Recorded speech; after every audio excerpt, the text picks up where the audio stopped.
mana imbozorodzaiwo friji ngaimbozorodzwawo. Kuti imbozorodza friji kasinamboivhura. Unoona ndichivhura pana ndichibika pa. Saka ndongo chivhura ndambovhura. Kuzorora friji yangu, muzorodzawo friji yangu veduwe. Friji yangu iri kuda kuzorora. Sewoiitira sekuti friji yacho yako wega. Unozoti ndakaitenga nemari yangu. Kukutengera friji. Iwe shamwariwe, friji iyi iri muno ndeyangu, wanzwa ndini mai vemuno inini, wanzwa. Friji yo ndeyangu, andikona kana stove ichoyo.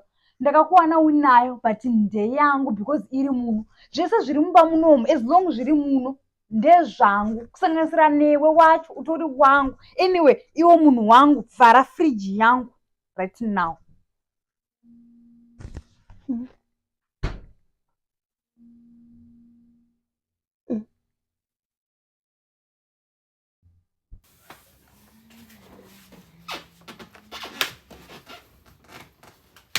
Amana.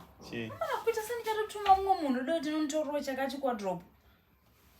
Amana andigoni kana kungopfuura usone padhuze newo ndikasa kana kungobatwa. Maoko akaita sei? Chita sorry but.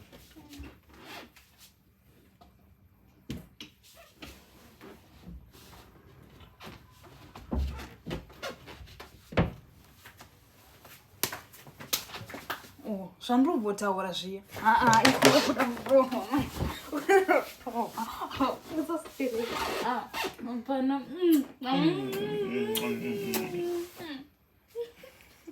Aiwa mani ndichapedzera ndakuda kutsvaga munhu wokutuma.